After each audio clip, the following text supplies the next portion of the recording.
Hello à tous, j'espère que vous allez bien. Aujourd'hui, je vais vous parler d'un magazine que tout fan d'horreur, d'épouvante, de fantastique, de gore devrait connaître. Si ce n'est pas le cas, je vous conseille vraiment d'aller faire un tour et d'aller voir ce que c'est. Ça s'appelle Mad Movies. Mad Movies, c'est un magazine qui a été créé dans les années 70. J'étais pas né, moi je l'ai découvert que 30 ans plus tard, en 2001, et depuis, j'ai jamais lâché sa lecture. Tous les mois, je reçois mon Mad Movies dans ma boîte aux lettres et c'est vraiment, comment dire, c'est comme quand j'étais enfant. C'est-à-dire, quand j'étais enfant, j'étais abonné à différentes sortes de magazines pour enfants. Il y avait Mikado, par exemple. Et ben, ça me faisait exactement la même chose quand j'étais enfant. Et du coup, à chaque fois que je reçois mon Mad Movies, déjà, ce que j'aime bien, c'est le déballer et voir en fait la couverture. Parce que bah, c'est toujours des belles couvertures avec bien stylisées. Voilà, ça définit vraiment comment est ce magazine. Et surtout, ce qui est intéressant dans Mad Movies, par exemple, quand je vais aller voir un film, avant d'aller voir un film, je vais aller sur Allociné et je vais regarder la critique de Mad Movies. Les autres critiques, je m'en fiche.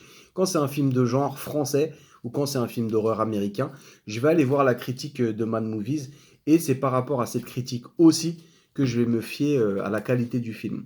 Alors bien évidemment, toutes les critiques Mad Movies ne sont pas fiables à 1000%, ça c'est sûr, mais dans la plupart des cas, je leur fais confiance. Donc voilà, moi qui aime le cinéma d'horreur, le cinéma fantastique, le cinéma gore, j'ai pu retrouver dans ce magazine en fait tout ce que j'aimais. C'est-à-dire bah, avoir des conseils sur des films, il y a une partie cinéma asiatique, j'aime bien aussi la conception du magazine, c'est simple à lire, c'est facile d'accès, et puis voilà, et puis il y a toujours des petites critiques et des petites chroniques un peu piquantes, donc c'est ça que j'apprécie beaucoup. Donc moi j'ai pas mal de Mad Movies hein, forcément puisque je suis abonné dans lesquels vous pouvez retrouver voilà il y a différents styles de couverture. Là c'est sur Terrifier 2 par exemple. C'est un dossier sur le gore. Donc déjà à l'époque déjà moi j'aimais bien découper les couvertures de mes Mad Movies pour les mettre dans ma chambre et les coller sur mon mur.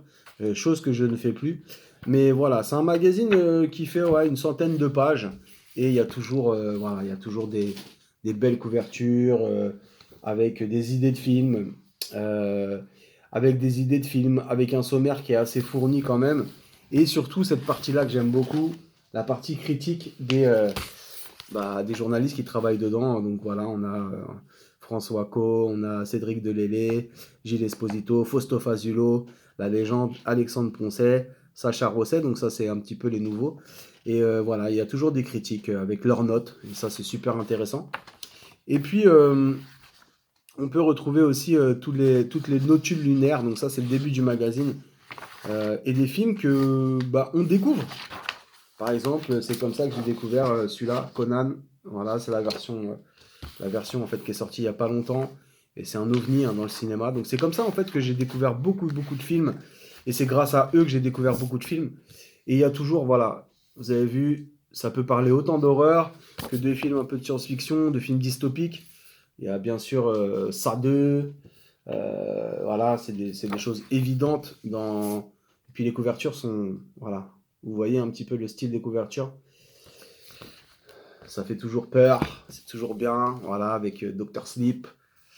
Et voilà, c'est vraiment un magazine qui est super intéressant. Donc si vous connaissez pas, si vous êtes fan d'horreur, de films d'horreur, même de science-fiction, de films fantastiques, d'épouvante, fan de gore, vous avez même des fois des hors-séries qui vont sortir, qui sont spécialement dédiés en fait à sur ces thématiques-là. Et, euh, et c'est super intéressant. Et c'est comme ça que j'ai découvert énormément de films.